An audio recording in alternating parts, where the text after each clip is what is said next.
ଲହ ଲହ ଲହ ଲହ ଯିବ କାଳି ବାହାରି ଆସୁଛନ୍ତି। ନାରାୟଣ କହିଲେ ସୃଷ୍ଟି ଆଉ ରହିବନି, ଇଏ ମା ଜଗତ ଜନନୀ ସବୁ ଗର୍ଭକୁ ନେଇଯିବ। କମ୍ପମାନ ହେଲେ ନାରାୟଣ, ଡାକିଲେ ମହାଦେବ। ମହାଦେବ ମା ଆସି ପହଞ୍ଚିଗଲେ। ଦେଖନ୍ତୁ ପୁରାଣ, ମହାଦେବ ଆସି ପହଞ୍ଚିଗଲେ।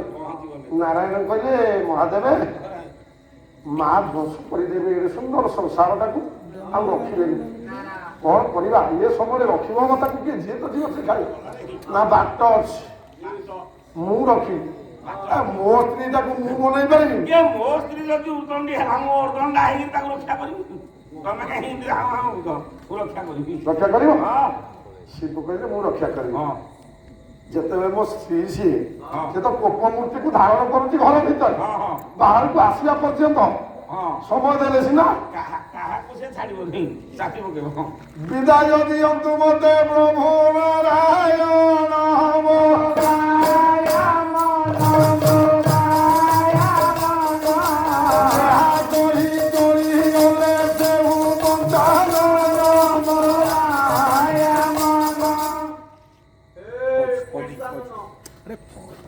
ନାରାୟଣଙ୍କ ପାଖରୁ ବିଦାୟ ନେଇଗଲେ କହିଲେ ମୁଁ ସୂତ୍ର ଜାଣିଛି।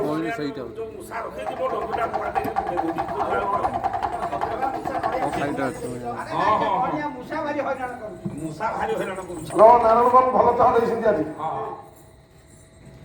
ନାରାୟଣ କହିଲେ ମୋ ସ୍ତ୍ରୀଟା କେମିତି ଘରେ ଅଟିକିବ ମୁଁ ସୂତ୍ର ଜାଣିଛି। ଦ୍ୱାର ଦେଶରେ ମୁଁ ଶୋଇପଡ଼ିବି, ମୋ ସ୍ତ୍ରୀ କଣ ଆଉ ସ୍ୱାମୀ କି କଣ ସ୍ତ୍ରୀ ଦେଇକି ଆସିବ? କେବେ ଦେଇକି ଆସିବନି। ସେ ଘର ଭିତରେ କୁପମୂର୍ତ୍ତି ହେଇଥା।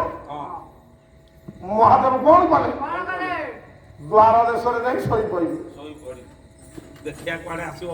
ଏଇଠି ମୁଁ ବନ୍ଧେଇଦେବି, ପାଣି ଆଉ ଯିବ। ଏଇଠି ବନ୍ଧେଇଦେବି, ପାଣି ବୋହିକି ଆସୁ, ବନ୍ଧେଇକି ରହିବ ନା। ଲହ ଲହ ଜୁହା ମାଗ ବୁଳେ ମୁଖେ ଚହଣ୍ଡି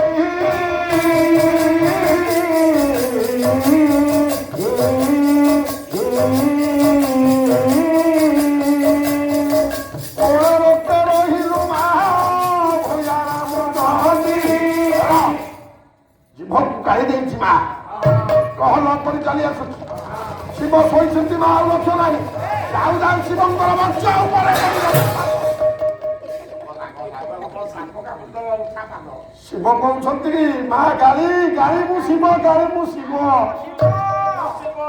ତୁ ଶିବ ହ ଯା ଶବ ହ। ନାରାୟଣ କହିଲେ ମାଙ୍କର ପଦାଘାତରେ ଶିବ ବଞ୍ଚିବେନି। ବ୍ରହ୍ମାଙ୍କୁ ସଙ୍ଗରେ ଧରି ନାରାୟଣ ପହଞ୍ଚି ଗଲେ। ନାରାୟଣ କହିଲେ ମା ମା ପାଦ କାଢ, ମା ପାଦ କାଢି ଦିଅ।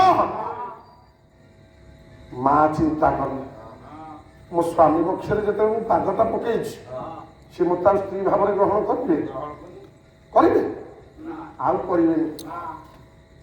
କହିଲେ ଜଗତ ଜନନୀ ମା, ମା କାଳି କହିଲେ ପାଦ କାଢିବି ଗୋଟେ ସର୍ତ୍ତରେ। ଯେବେ ତୁମ୍ଭେ ମହାବାହୁ, ଯେବେ ତୁମ୍ଭେ ମହାବାହୁ ହୋଇବି ଭାରି ଯା, ଏବେ ହୋଇବି ଭାରି ଯା। ଯେବେ ତବ ଜରୁ ମୋର ପାଦ ଉଠିବ ଯା, ଉଠିବ ଯା, ଏବେ ପାଦ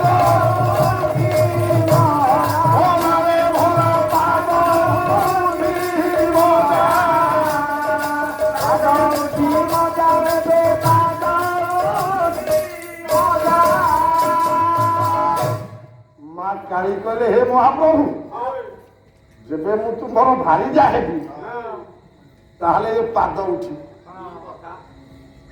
ନାରାୟଣ କହିଲେ ମା ତୁମେ ପରା ଜଗତ ଜନନୀ ମା। ଦେଖନ୍ତୁ କୃଷ୍ଣ ଏ ରାଧା କର କୃଷ୍ଣ କେମିତି ପୁଅ ହେବେ, ସବୁ ମୀମାଂସା ଏଇଥିରେ ଯିବେ। ମା କାଳି କହେ ମତେ ଯଦି ତୁମେ ଭାରିଜା ଭାବରେ ଗ୍ରହଣ କରିବ ତାହେଲେ ମୁଁ ଏ ପାଦ ଉଠିବ ମତେ କୁହ।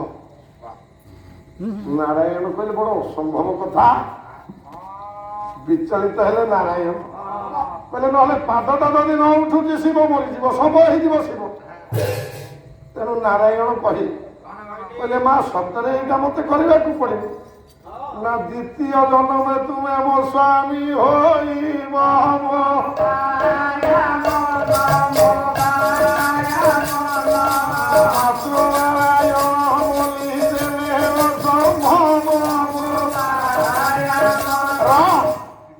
କହିଲେ ଏ ଜନ୍ମ ତ ଗଲା ଏ ଶିବ ସାଙ୍ଗରେ, ଦ୍ୱିତୀୟ ଜନ୍ମଟା ଯେମିତି ମୁଁ ତୁମକୁ ବିବାହ କରିବି। ନାରାୟଣ କହିଲେ ଅସମ୍ଭବ, ସମ୍ଭବ ନୁହେଁ, ସମ୍ଭବ ନୁହେଁ। ତୁମ କଥା ରହିବ। ଆଗରୁ ଲେଖା ହେଇଯାଇଛି 1 ପରେ 2, 2 ପରେ 3, 3 ପରେ 4। ତମକୁ କେମିତି ପରବର୍ତ୍ତୀ ଜନ୍ମରେ ମୁଁ ସ୍ତ୍ରୀ କରିବି? ନାଇଁ ନାଇଁ ନା, ଏବେ ଲୋ ଜନନୀ ଏବେ ଆସିବ ଦ୍ୱାପର।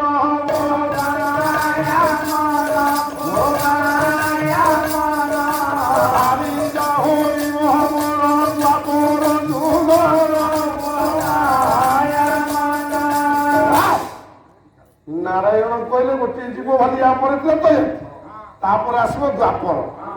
ଦ୍ୱାପର ଯୁଗରେ ତୁମେ ମୋ ଭାରିଜା ହବ, ଆଉ ମୁଁ ତୁମ ସ୍ୱାମୀ ହେବି। ନା ତାହେଲେ ମୁଁ କେମିତି ଜନ୍ମ ନେବି, କୋଉଥିରେ, କେମିତି, କୋଉ ଭାବରେ? ନା ଜନ୍ମ କଣ ଆଉ ଛୋଟ କାଟିଆ ଜନ୍ମ ତମେ ନବ? ସେ ଜନ୍ମ ନୁହଁ। ନୀଳବର୍ଣ୍ଣ ହୋଇଥିବ ହେମ ରାଧା ନାମ।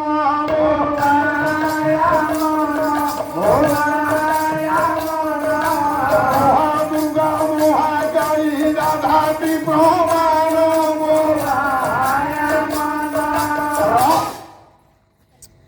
ଦ୍ୱାପର ଯୁଗରେ ତୁମେ ଜନ୍ମ ନେବ,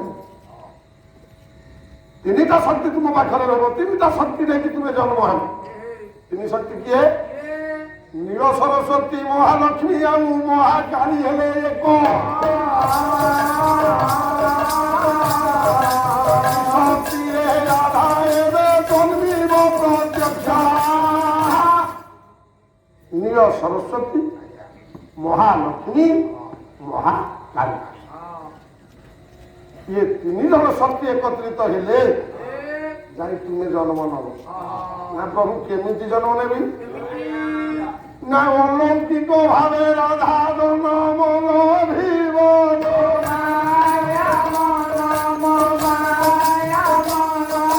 पत्नी जीवनरे 3 शक्ति दिवाइब।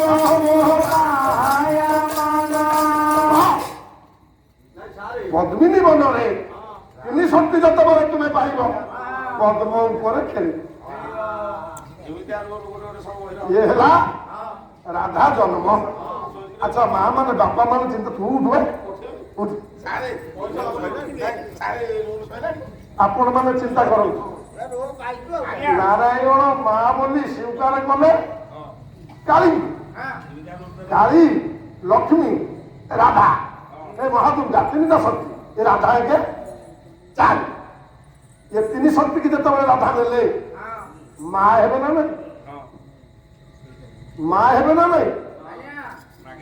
सेठी कहले काली कहले कहले प्रभु तुम्हें तो मो स्वामी हब, कृष्ण जन्म नब, ताले मु तुमर स्त्री हेबी। ये 4 शक्ति नेले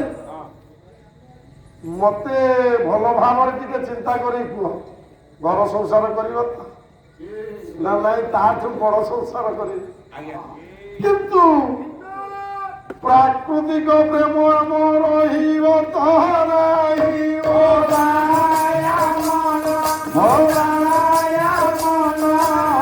प्राकृत प्रेम जगतरे जगत सारा जानवी आम प्राकृत प्रेम कथा नहीं विवाह करी कौटी विवाह कले राधा कृष्ण को कहते मत को बन नित्य वृंदावन रे राधा कृष्ण को विवाह ना धांडरा मन रे राधा कृष्ण विवाह है ब्रह्मा हेले पुरोहित ଭଦ୍ରଲୋକୀ ହେଲେ ନାରଦ ହେଲା ବିବାହ କଲେ ଧାନେରା ମନରେ ହଁ ମାମୁଁ କିଏ ହେଲେ ମାମୁଁ ଆଜ୍ଞା ମାମୁଁ ବି କିଏ ଜଣେ ଥିବେ ନା କାହାର ଏ ରାଧାକୃଷ୍ଣଙ୍କର କାହିଁକି ପୁରୋହିତ ତ ବ୍ରହ୍ମା ହେଲେ ହଁ ତ ମାମୁଁ କେହି ନାହିଁ ମାମୁଁ କଣ ଅଛନ୍ତି କି ମୁଁ ପଚାରୁଛି ନା ମାମୁଁଟା କଣ ହବ ଏଠି ଜାଣିବା ବସୁଦେବ ପୁରା ବାପା ନିଜେ ବାହାଘର କଲେ ଆଉ ମାମୁଁ ଯାହାର ନାହିଁ କଣ ତା ପୁଅ ବାହାଘର ନା ନା ମୁଁ ପଚାରୁଛି ମଉଳା ଭାର କିଏ ଆଣିବ? ନାଇଁ ବସୁଦେବ ହେଲେ କଣ ଦାବି ବାହାଘର ନା ଆପଣ ଜାଣିନାହାନ୍ତି ନା ନାଇଁ ବ୍ରହ୍ମା ହେଲେ ପୁରୋହିତ ନାରଦ ହେଲେ ଭଦ୍ର ବିବାହର ସରିଲା ସେଠି ଏଠୁ ପ୍ରମାଣ ଆପଣ ମାନେ ପାଇଲେ କୃଷ୍ଣ ହେଲେ କେମିତି ରାଧାଙ୍କର ପୁଅ